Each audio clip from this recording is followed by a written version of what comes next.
Hey, what's up? Welcome to Crocker and Cohn. I can't even pronounce my own name. That's Eric Crocker. I'm Grant Cohn. Man, I'm starting off bad just like the Niners. The Niners are 1-2. They got to win this week. This is it. It's not their Super Bowl, but it kind of is.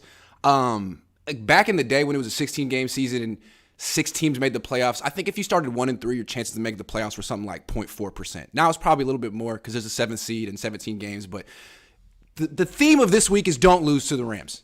And so the Niners are going to have to find a way to win without Mike McDaniel, who it seems to be was like kind of important to this team. And we're learning. There's a clip that went around yesterday from Rob Stats Guerrera asking Joe Staley what Mike McDaniel did. And he basically said, Kyle, his assistants designed the plays. Kyle calls them. And Mike McDaniel was like the chief designer. What did you think of that? And what do you think his loss means to this team? You know what, man? The way, and my guy Greg Pinelli, he sent me a DM like, man, you see this? And I listen, I'm listening. I listened to it like 3 times in a row just to kind of really grasp it.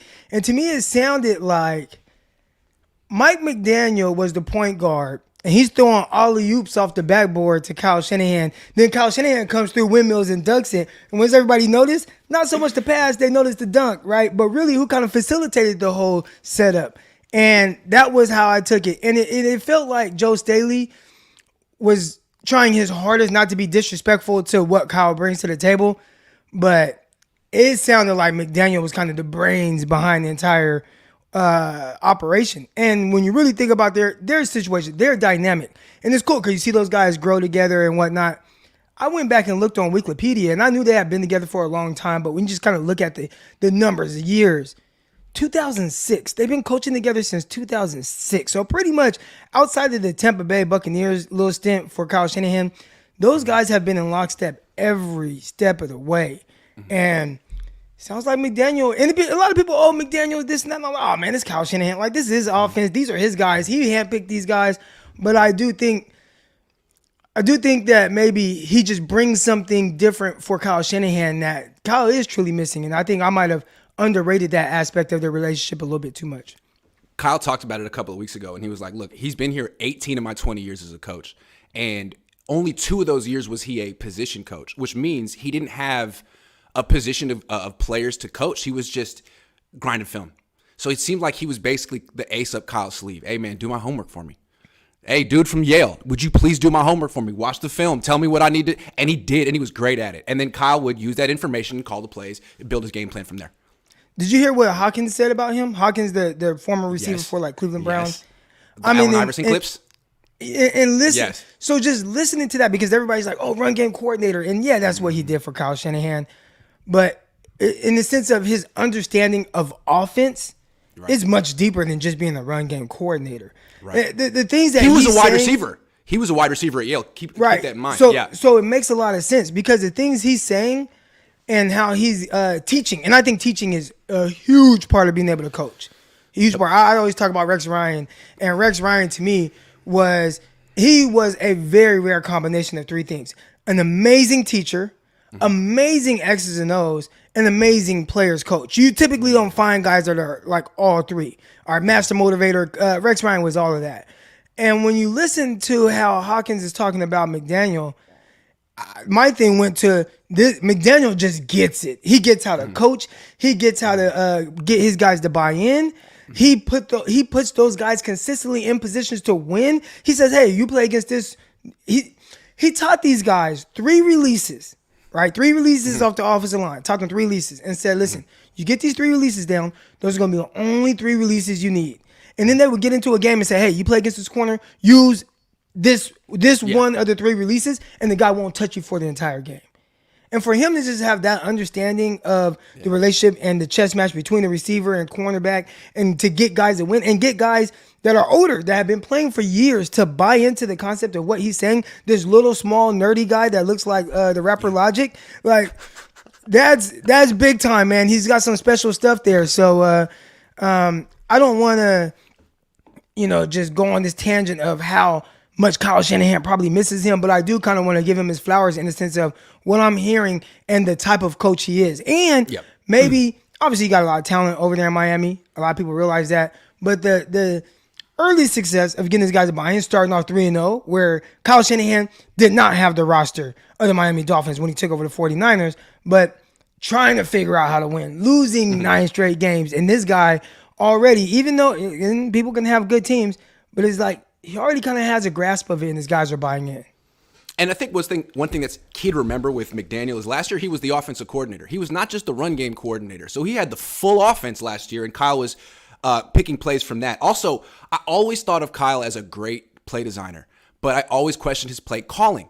Now I'm like, okay, you didn't even design the plays. So, for example, in this last game, they're down 1. Let me give you a game situation, all right? It's 11-10.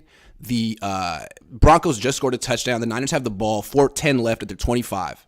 This is where Kyle, the play caller, comes in. This is where we've questioned him, like, fourth quarter, key moment, what do you do? He calls 5 straight passes, and Jimmy throws a pick, and the Niners lose. And it's like, dude, what? Like, this is where you hand the ball to Jordan Mason and just grind them down because their defense is tired and you run the ball well, but no. So I have questions about Kyle. And this whole revelation that McDaniel was the play designer, or that, McDaniel and his assistants, I'm like, wait a second. What does Kyle do? Kyle just calls the plays? I don't like the play calls. Wait a second. That's how I feel. Kyle is okay. So I talked to my guy Tyler Bray, right? Tyler Bray, he was a practice squad quarterback for the 49ers a little bit late last year. I know exactly who Tyler Bray is. Absolutely. Cannon. So he came on the podcast with me and Greg Pinelli, and he talks about his time in some of these other places. Let's say like Kansas City, right? Yeah. Or even Chicago, and what his job was as a backup quarterback. So essentially, the starting quarterback, whoever the starting quarterback was, let's say Mitchell Trubisky. Him and Chase Daniel, who like kind of, but him and Chase Daniel would be in there before Mitchell Trubisky, and they'd be banging out everything, setting everything up, making sure that Mitchell Trubisky is going to be the most prepared that he could be. And then once Mitchell Trubisky gets in there, after the other guys that have already been working, they present him, hey, here it is, right? Like this is what, and then Mitch takes it, okay, looks over it, okay, I got to do. So they're like coaches too. Right. Essentially, the backup quarterback is kind of a coach. And so they have it all set up for him, everything laid out, boom.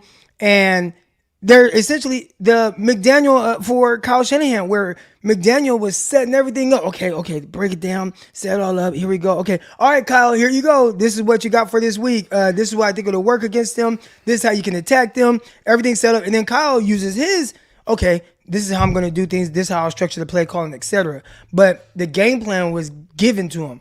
That's what I took from what has been said so far. Yeah, and like we're going to talk about the Niners matchup with the Rams, but it's in a minute. It just seems like when the Niners have beaten the Rams, which was 6 times in a row, they always were one step ahead of them with their offense. They always had like one trick that the Rams weren't ready for. I mean, Week 18, Debo threw a touchdown pass. The Niners had some really cool stuff until the NFC Championship game, and they need something, and it's not going to be coming from Mike. It's got to come from Kyle or Clay Kubiak. They need something different because right now their offense sucks. And the Rams shut it down the last time they faced them. So, yeah, I mean, I'm not saying they suck. Do you remember how the Rams shut it down? Tell me. What it looked like, and I won't go back and watch that game. I just those games, I don't go back and watch it. I have not watched the 2012 season Super Bowl. I have not went back and watched the Chiefs Super Bowl. Like I won't go back. I won't go back and watch this game either. But from what I remember, and things being tough, man, they just said we're gonna make Jimmy beat us with his arm. We're going to load the box. And Elijah Mitchell had a tough time getting anything going. I think no matter how creative of a run game coordinator you are or whatever, it will be kind of difficult when a team is just saying, you got to find a different way to beat us. So I think because hold on, that's what Denver did. That's what Denver did last week. And their DC came from the Rams. That DC came from the Rams. So the book is out. You're right. Right. Yeah. So I don't want to, and part of it is, and we look at win-loss record for Kyle Shanahan, et cetera, he's to blame for a lot of this. He picks the guys, but he doesn't have a quarterback where he needs that quarterback to be able to counter some of the things that guys are doing. Because there are opportunities, and there have been opportunities in both the 49ers losses where they have not been able to take advantage of it because of who's at quarterback, whether it's Trey Lance or Jimmy Garoppolo. That's true. And that's something that they need to. Now, you would hope, Jimmy in his 9th year can see certain things a certain way and understand exactly how to counter what teams are doing against him. But maybe there's this physical limitation or just the way his mind works. I've been watching this guy on Netflix, Jeffrey Dahmer or something like that. And you just see, like, there's just some people, their minds just work way different. And you don't know why. And I'm not saying that Jimmy's a serial killer, but his mind just works different than other people. And I'm looking at things and I'm talking to my quarterback guys. I'm like, bro, how do you not? And they're like, I don't know. So, I mean, that's the hard part too, trying to figure out why does Jimmy Garoppolo think the way that he does. Should we talk about Jimmy for a second? I mean, hold on. So you're watching Jimmy. You see the tape. You're watching it with your guy, Greg Pinelli. I mean, it looks bad. And people are like, oh, he's rusty. He hasn't been around. All right, fine. Fair enough. He might be rusty. If this keeps going and he keeps playing like this, like at what point do the Niners owe it to the team to do something else at quarterback? Well, I think Jimmy Garoppolo is kind of the something else of we are trying to get better. And that's why, like, they went in. I think some people, we talked about it. How much do they really like Trey Lance? I think we're seeing right now, especially when you look at how Jimmy has played as of late, which, who just posted it? I just retweeted it. Can't think of who it was. 49er content creator. But he posted some of Jimmy's stats over, like, the start of his career with the 49ers to kind of where he's been as of late. And it's not great. I think it's clear that when you look at that in that context, it's like, okay, I want to do better from this guy. So him trying to do better was, we're good. We got Trey Lance. And we're just going to start him. We're going to live with whatever happens. I'm going to be very patient with whatever happens. And we'll build him up. Now, he's hurt. So when you talk about trying to do a little different than Jimmy Garoppolo, I think they already tried, but the guy got hurt. So now it's like, okay, we're back to point A, where we got to figure out how to get wins with him. I know a lot of people are talking about Brock Purdy. I've seen it in the chat right now, kind of going up. Purdy, Cam Newton. His name. Cam Newton. And Cam Newton, the last time I've seen him play, now maybe it wasn't as bad as what we just saw from Jimmy, but I think that's the worst version of Jimmy. It's only up from there. I think Jimmy's going to be better than that. It better be. How much better? And I think with the defense the 49ers have right now, you only need him to be a little bit better. Yeah, it's true. I mean, the Niners are really, like, they haven't given up 20 points yet this season, so be a little bit better. But we got to talk about their offense now. So what's interesting to me is, like, for the last 5 years, Kyle Shanahan and Sean McVay have dominated offense. Like, they are the Bill Walsh of this generation. Every team wants their offense, and now it's everywhere. And suddenly, neither offense is that good. It's only 3 games in. But the Niners, real quick, the Niners are 24th in yards, and the Rams are 25th. Which is quite interesting, and it seems to me a little bit of a phenomenon. It seems like not only have defensive coaches kind of got a feel for what the Niners and Rams are doing on offense, but defensive players. Just imagine how many of these guys face it in practice every day and on Sundays most of the time. As a former defensive player in the league, did you feel like you would get like the toughest offenses to face were the ones that you didn't see that much? I think for anything, the new thing, right, and trying to figure it out. Yeah. That's tough. That's tough. Right? Yeah. And if you think back to the Seattle cover 3, that started to take over the NFL where there were a lot of teams going to that single high. And I remember listening to Chris Sims. And Chris Sims, a lot of people kind of don't know about this part or forget about this, but he was a scout and he was in the front office for the New England Patriots for a while. And he was in charge of charting things and breaking things down. Maybe he was an offensive analyst or whatever he was, but he had to break down things. And when he saw the Seattle defense, he didn't even know what it was. He's like, what is this? What is this revelation I'm looking at right now? And it caught a lot of people off because it's like, well, it's not a sky cover 3. It's not like a true zone, but it is because these guys are dropping, but then they're doing these match concepts, and it was something nobody had really seen. Yeah. And it was really difficult for some coordinators to really scheme up against. Well, once you have 4, 5, 6 years of seeing it, well, we have a lot of understanding of, okay, this is how we attack this. This is how we put that defense in a vulnerable position. They'll figure it out eventually. And I think that's kind of what we're seeing right now from Kyle Shanahan's offense, where he has these different things, and hey, this is really cool that you do this, and okay, the run games, and they're scheming things up, and everything's clicking and it's working. But now it's like, well, we enough teams around the league are doing it. They're stealing this just like they did the Seattle 3. Enough of his disciples are everywhere, and people are figuring it out. So unless you have this elite quarterback that can overcome people understanding it and knowing it, because again, the opportunities are there.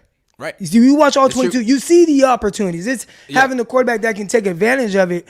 But even then, you're still working extremely hard. So you would think at some point right now, Kyle Shanahan and McVay have to come up with some kind of, all right, what's going to be our counter to what everybody knows what we're doing and what we like to do. Because right now, if you listen to the fan base, even if you listen to some people that know more about X's and O's, the play calling is getting a little repetitive and is getting a little predictable. Yeah. And I hate to say it like that as somebody that doesn't know exactly what their thought process is going into calling these plays, but just from the outside looking in, it doesn't feel like there's much variety to it. Yeah, and if you look at like a team like Seattle, for example, their offensive coordinator came from the Rams. So their defensive players every day in practice are going against a version of the Niners and the Rams scheme. That helps. It's not just the coordinators, it's the players too. They've seen the same looks over, and they see it from their own team. And what's interesting about the NFC West is every team in the NFC West has a better defense than their offense, I think. I don't know about Arizona. I don't know about Arizona, but the other three teams do. And they all have this same offensive scheme. I think it's really interesting. Defenses catch up. Defenses are really sophisticated too. And maybe McVay, let's look at McVay for example. Like McVay's offense is so simple to me. It's a one-back offense. Their run game has been crap for years. Ever since Todd Gurley went down, they haven't been able to run the ball in LA because they don't do anything. It's a one-back offense. They don't really have any sophistication in their blocking schemes. No H-back, no fullback.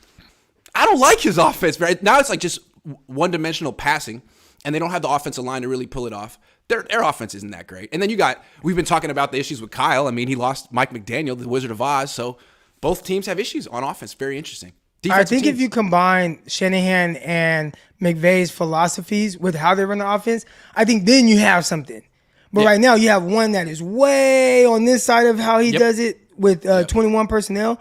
And then you have the other one that's way on the other side of doing it with his 11 personnel. Yep. And one that can't run the rock and then one that can until he can't because he can't really throw the rock. But if they combine what they do extremely well, now we're talking about an offense that most of the teams wouldn't have an idea of. Okay, now it's back to the drawing boards. How do we stop this offense? Right. But maybe you need McVay and Shanahan to come to maybe on that. But what's interesting, like through 3 games, like the offenses that are really doing well aren't necessarily from people from this tree. Like Detroit scoring 31 points a game with some guy named Ben Johnson as their offense. Like, who the hell are you? And then, Nick Sirianni, not from this tree. He's doing well.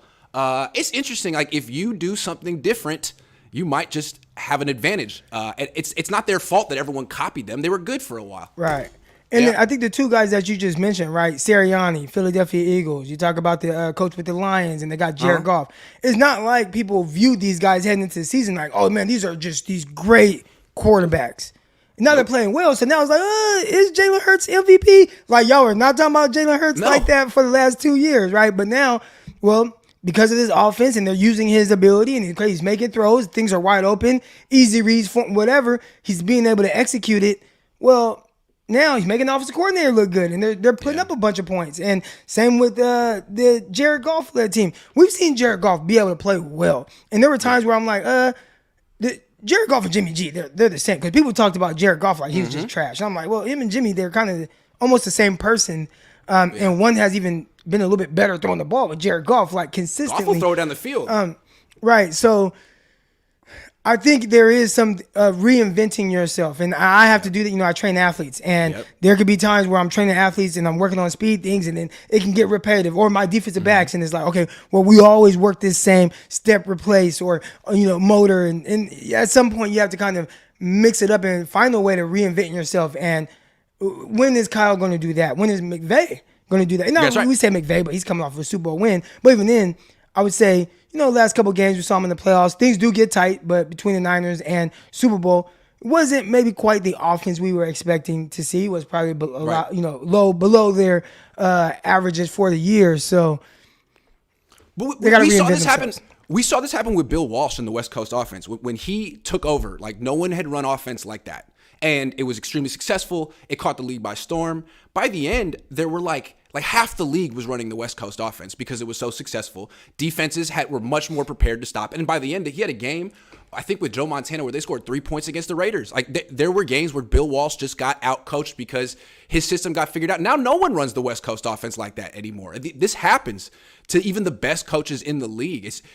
You have a great idea. It gets copied. The league studies it for years, and it's just not as effective anymore. And so you can reinvent yourself, but how many times can you really reinvent yourself? Chip Kelly never did. He's at UCLA running the same stuff he ran in 2007. Anyway, sorry, Chip Kelly. I don't know why I did that. It was funny. Well, you're a UCLA guy, so I went up to Quantrez Knight in the locker room. He's a cool guy. He went to UCLA. And I'm like, hey, Quantrez, do you know who the coach was of this team, the 49ers, before Kyle Shanahan? He was like, no, who? I was like, Chip. He's like, are you serious? So he had no idea? He had no idea, dude. These players, a lot of them don't really watch football. And we used to do things when I was with the Jets where it was kind of like this trivia, and they'd ask us questions. And me, I've always just been a super fan of football. Yeah. But you'd be surprised that these guys, they don't know who's in what division. Some of them don't even know. It's like, who's in the AFC East? And it's like, well, that is the Jets division. They're like, Chicago Bears? Like, there's guys, they don't watch football at all. I think Debo's one of those guys. I don't think Debo watched football. I overheard Marcelino McCrary-Ball talking with, I think, Curtis Robinson. They were talking about college football. And McCrary-Ball went to Indiana, and Robinson, I think, went to Stanford. And I think McCrary-Ball was like, so who's in the Pac-12? Like, he didn't know what the teams were in the Pac-12, which was funny to me because, I don't know. But I guess, like, you didn't play the Pac-12. He probably played, like, Utah once or USC once. But he was like, so hold on. Who else is this? Like, yep, that's to your point. They just don't know. Sorry to call him out like that, Marcelino. All right. Isaac says Broncos all run similar. Oh, that's another thing. Nathaniel Hackett, he was with LaFleur at some point. He was with LaFleur, who was under McVay. I mean, if you probably counted how many teams in the NFL run a version of the Shanahan or McVay offense, it's like more than 10. If you put Kyle Shanahan at the top, like you just put a picture of him, and then the coaches that are coming off of him, like his kind of tree, it can gotta be at least 10. And the defensive too. It could get deep. Yeah, it can Omar, thank you, man. All right, last topic, and this could be a long one. How do you see this Rams-Niners game unfolding? It feels like this is the season for the Niners, or at least they should approach it that way. Man, I went against what I typically do on Locked On 49ers. Make sure y'all listen to Locked On 49ers, myself and Brian. Check that out. Great show. But I never pick against the 49ers. I think this is the first time in a long time that I actually have. And I still feel like, the 49ers are going to win this game. And I'm trying to figure out different ways, like, why would they lose? And for me, you look at the defense. It's extremely strong right now. And one of the things that the Rams do well, they can't run the ball. 49ers defend the run well. But right now, they're defending the pass even better. Now, maybe it's because, you played Jalen Hurts Justin Fields in a tsunami.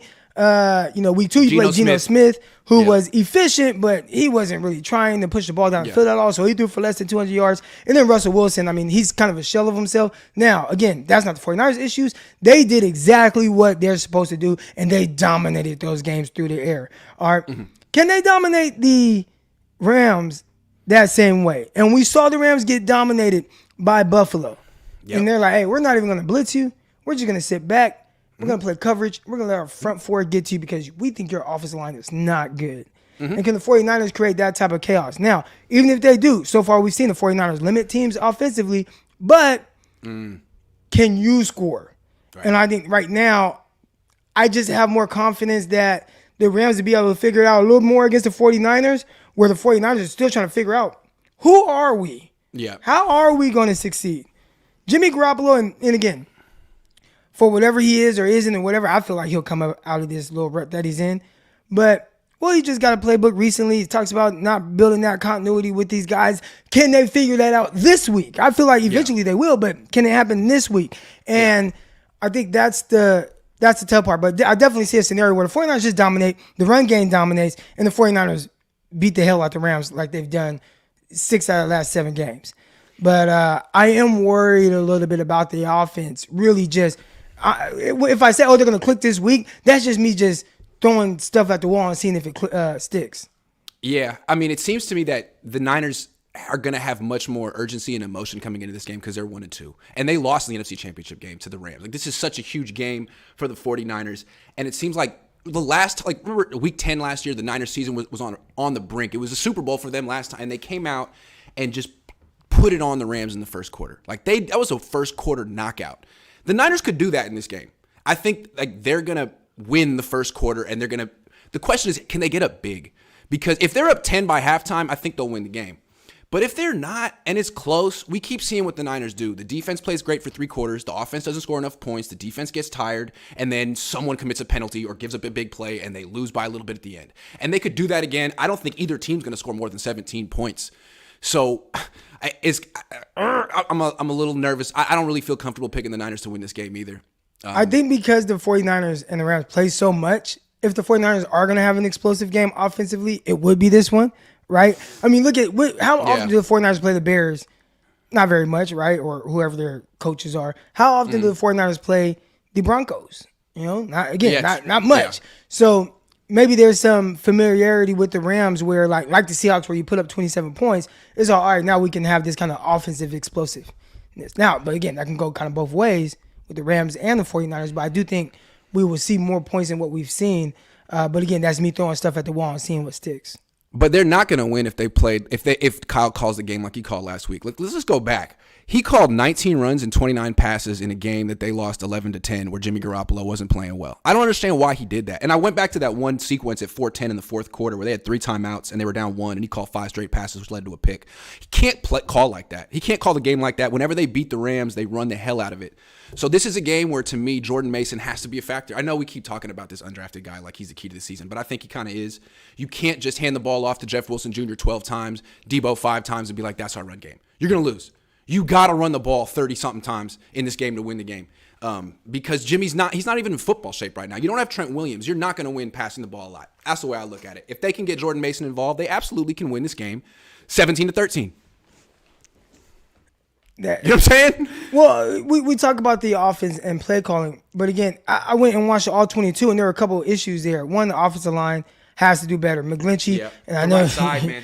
The right side. You've had your criticism of McGlinchey, and watching that game and how he got bullied and pushed over, and what it looked like, especially when Trent Williams went out, and the struggles that they had with the kid from the Dallas Cowboys, Randy Gregory. I mean, just letting him kind of destroy the game. And the game plan, that kind of hurts you as an offensive play caller as well. And then, I don't even want to bring this play up, but when I start to question Jimmy Garoppolo, I don't know if I question Jimmy or Kyle. Because, again, I don't know if Kyle's in Jimmy's helmet saying, hey, this the look that they're giving you. Because, you know, that thing doesn't shut off until 15 seconds. Yeah. Right? So and Kyle has been known to micromanage, being like, this is the call, this is the coverage I anticipate, this is where you go. Right. So if he's doing that, then I can't blame Jimmy. Right. But, man, I saw a play, and I think everybody knows what play I'm talking about. And you got Brandon Ayuk lined up with a linebacker over him in the slot. Now, when you first line up and you look, it does look more like cover 4. So I don't think I would be anticipating John Lynch Jr., number 47 for the Broncos, running vertically with Brandon Ayuk. But I'd at the very least look and see, okay, that's just interesting. Okay. Yeah. Let me see what this safety does. Right. Yeah. And one thing about playing football, and a lot of these guys, if there's guys in the chat that have played, they can attest to this. The more comfortable you are, the longer you play, the more the game slows down for you. Yeah. Right. So you don't even have to be the best athlete.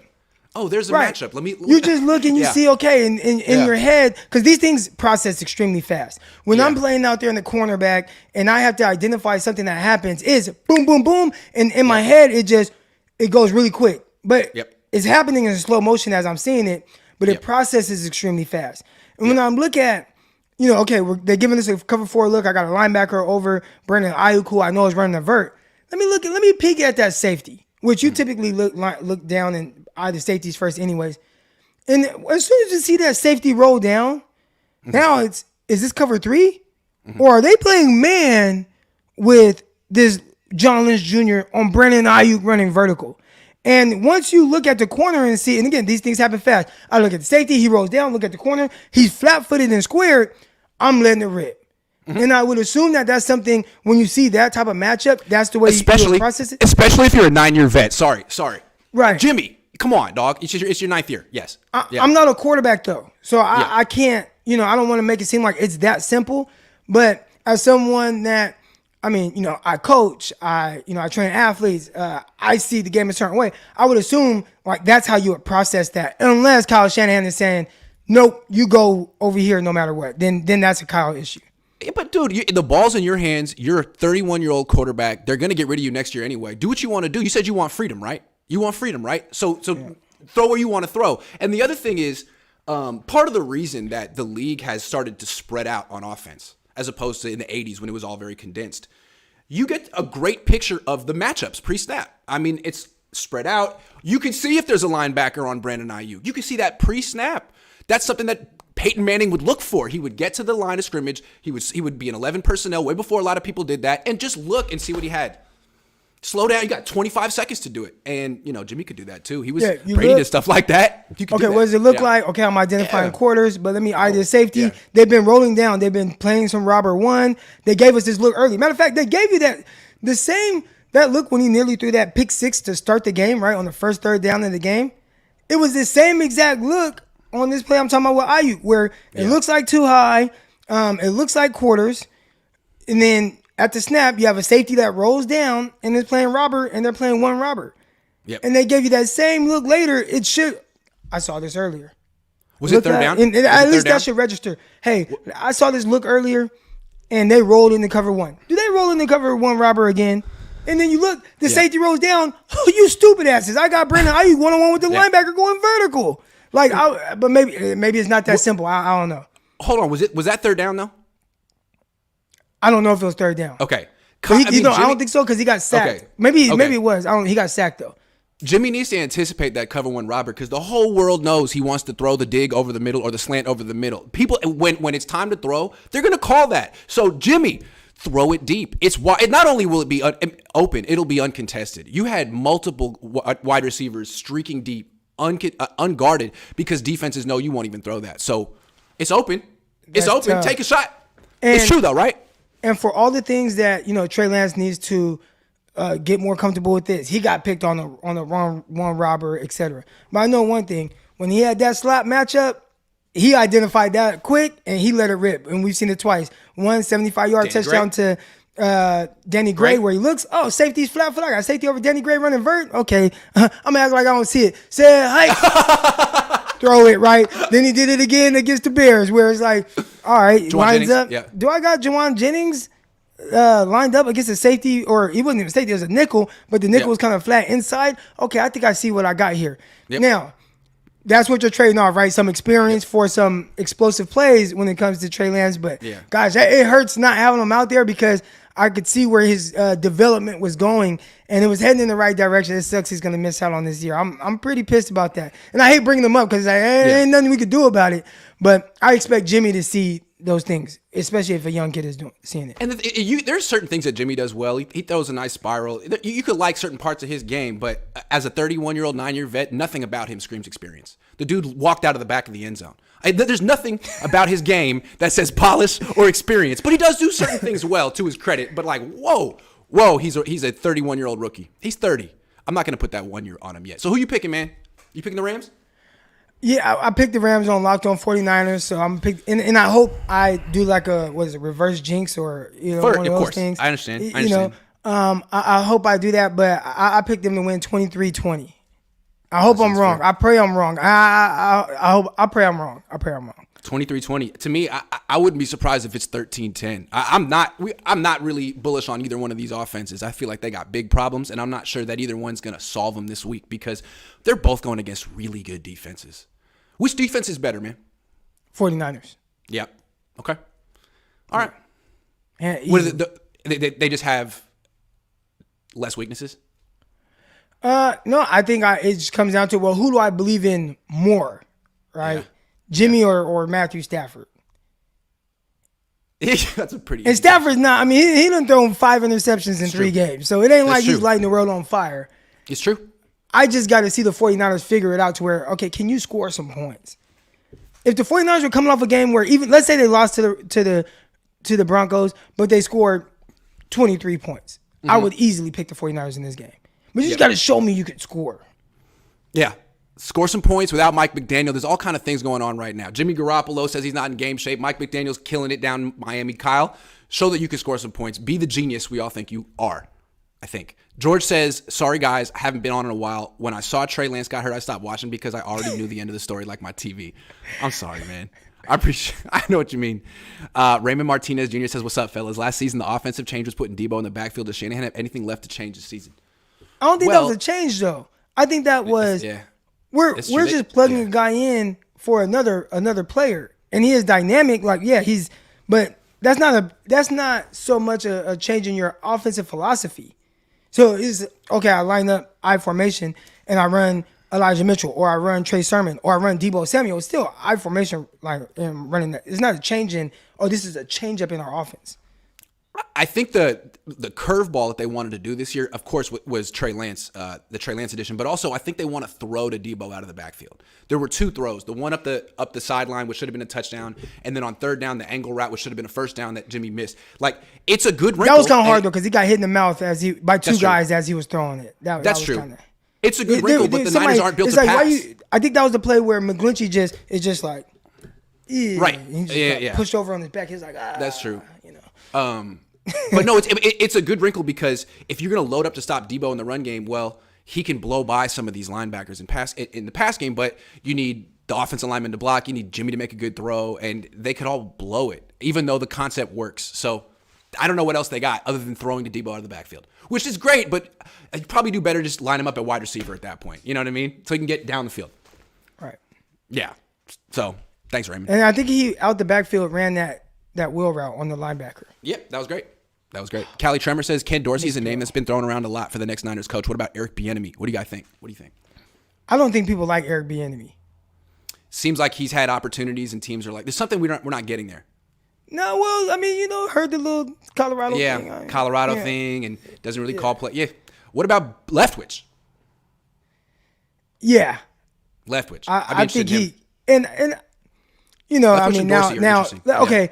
I don't want to. So y'all don't spin it. I mean, I know how y'all be doing. So don't spin this on. Eric Crocker said, "Fire Kyle Shanahan." No. Yeah, I ain't saying that. I don't think Kyle. But let's say in the event that all of it, 49ers are terrible, and Jet York says, "Okay, enough of this." If we're thinking about, hey, what's good for Trey Lance? Somebody, Byron Leftwich, come on. Yeah, come on. He'd be interesting. Definitely got to interview him if it comes to that. Mr. Tall says, got to treat Jimmy G like a rookie and get him some rhythm passes. Jimmy seems to be a rhythm player. I mean, he was missing screen passes. Like, he sailed a screen over Jawan Jennings' head. If Trey Lance had done that, whew. But yeah, I mean, there's only so much Kyle can do for Jimmy. And he's done it. I think Kyle's big mistake is having Jimmy here still. Ben Poole says Kyle is too predictable. Run through the tackles first and second down, check down past third down, so easy to defend against. Damn, Kyle. And that's why I think, I think most people are saying, he's just a little too predictable right now. Yeah, he's being a little conservative right now. Drunken Ninja says double cup and let Stafford give picks. I would think that's pretty much what Saleh would do. You got to take away Cup by any means necessary. If you do that, you win the game. I think you do. Like, Higbee and Skoranek aren't beating you. Or Allen Robinson. I mean, he's been a shell of himself. He has. I mean, they couldn't take away Cup in the NFC Championship game, which was crazy because the week before they took away Adams, and we expected that they would. So, D'Amico, this is your chance to right the wrong, and he always gets it right, at least the second time. Josh says one thing the Niners have going for them, they're even more successful against non-mobile quarterbacks. That is true. That is very true. Yeah. Why is Kyle's favorite pass the one to the linebacker? I don't know. That's funny, though. It made me laugh. Kyle likes to.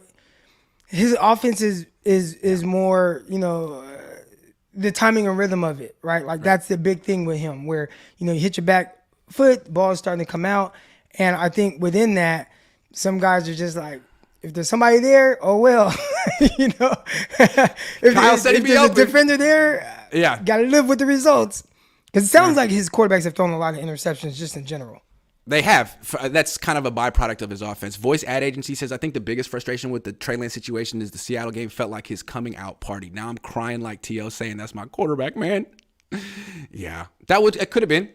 It was his home I thought he opener, started man. off well. Again, there were some criticism of I mean, obviously, we know the criticisms of Trey Lance's game, but, you see him come out and right away they kind of spray it out. He hits Ayuk in rhythm. The next time he throws a ball that he can actually throw, not get hit in the mouth while he's throwing it. But I think he had what you call on Texas route. I think it was running back Wilson, 22. Yeah, Jeff Wilson. Yeah. And it was ball come out, got a free runner in my face. I'm not going to shy away from this or try to run out of it. I'm going to stand in there, get hit, deliver a very accurate and catchable ball. So, take his strides in the right direction. But, sucks. We'll see next year. Josh Wyatt says, can any two guys on this line block Aaron Donald 2v1? If not, game over. You can't run the ball or protect the quarterback is game over. This season has nothing to do with the quarterback. Stop falling for that narrative. That's a good point. I mean, the Niners have two guards three interior players who have never faced Aaron Donald. In the past, they had Laken Tomlinson and Brunskill who did well against Aaron Donald. So we don't really know how this matchup's going to play out. I find it hard to say that this season has nothing to do with the quarterback position. Yeah. Because, again, the 49ers have missed opportunities. Yeah. That are there. Yeah. And you would like for your quarterback to be able to take advantage of it, whether it's Jimmy or Trey, right? Yeah. So it's not like a Jimmy versus Trey thing or anything like that. Like, take advantage of the opportunities. And, you're kind of one play away from probably winning, being 3-0 right now. So is it all on the quarterbacks? No. But could they definitely help this situation? 100%. Yes, absolutely. Jetta says the offense is too predictable and limited with Jimmy. Trey would have thrown at least 2 TDs against the Broncos as long as counter bash isn't the call. Yeah, yes. I mean, I think what we're saying is the Niners need a new wrinkle. They're pretty much out of wrinkles with Jimmy, and that's why Trey was here in the first place. That's why they brought in Trey, because they figured it all out with Jimmy. All the little things. But why not run Ray and Gray on sweeps? Yeah, I mean, there are little other things that Kyle could do that he did in the past that worked that he's not doing, those two. I mean, when's the last time we've seen that? Was it moon orbit motion or whatever, where you just toss the ball behind you to Debo and he catches and runs for 30 yards? I think we saw it in the Cowboys game. Mm-hmm. Not sure, and then picked up 10 yards. Remember, he was and then Jimmy did the little false start. Then they backed him up and they didn't go for it on 4th and 1. Yeah, but you don't see it. You don't see them utilize that really at all. Where Debo would, you get him out on the edge, and he used to pick up big yards doing it. Maybe teams slowed it down. I've never seen anybody really stop it, so I don't know. Me neither. And it was crazy. The first play of the season was a jet sweep to Ayuk. He gained 7 yards. Never called the play again, ever. Why not? Easy Tino says Kyle's wasting Ayuk and Gray's talents. I mean, he doesn't even play Danny Gray. Danny Gray is a water boy on this team, apparently. I don't understand what's going on. It doesn't make any sense. They could have used him. He looked good in the preseason. I know. Hold on. I'm not going to say he looked good because you watch more film than me. He looked like he could do something. Do you know what I said about him? And people got on me for my no, you were evaluation. Right. You were right. I still felt like he could do one thing, run a deep run go. Run a go for route. Sure. Yeah. So that was my thing where it's hey, if you want him to clear out some stuff, Juwan Jennings, there was a point in the game where they had him on the outside. He ran a go route. Matter of fact, it was on the Ayuk play. Ayuk ran a slot fade, and then Jennings was on the outside. He ran a go route. Yeah. He never threatened the corner at all. No. You can at the very least put in Danny Gray and just say, just run straight as fast as you can. Yeah. And they didn't even do that. Glory says Ken Dorsey was drafted by the Niners. He's also from the East Bay, the 925. The thing about we're not replacing Kyle, but if it ever came to that, it would be because one, his offense got stale, and two, you felt like he can't develop a young quarterback because the jury's still out on whether he can do that. And I think people like Dorsey because it seems like he has done a great job with Josh Allen, who everyone compares Trey Lance to. Not just Josh, though. I think Cam Newton, MVP. That's right. So he's done it twice, Ken Dorsey, which is 2 more times than Kyle has. I'm sorry, Kyle. This is it, dude. Big week for Kyle. Your fans are really down on you. Everyone, your stock is down, and this is where Kyle usually does his best. When everyone's betting against him, he's like, no, I'm good. So show that it's not Mike McDaniel. Everyone thinks it's – man, what a week for Kyle Shanahan. He doesn't like me. Have you seen him, the way he answered my questions this week? He's like – yeah. I'm sorry, Kyle. See it. And I always hear your voice, and I look just to just look at his body language, and that's always fun when watching the press conferences. He's like a batter in the box he's acting like I just knocked him down with a high. It's like do it again. I'll rush them out. I'm like, nah, man, I'm just trying to be professional out here. God, it slipped. Yeah. It slipped. I give you this though, because I hear a lot of criticism about the 49ers beat writers not asking the hard hitting questions. And as annoying as it might be to Kyle, you ask a lot of the questions that other people, we want to know the answer to that. So I appreciate that. I appreciate that. The way I look at it is like, man, if this were high school football or college football, I'd get it. But this is the big leagues, man. You're 1 and 2.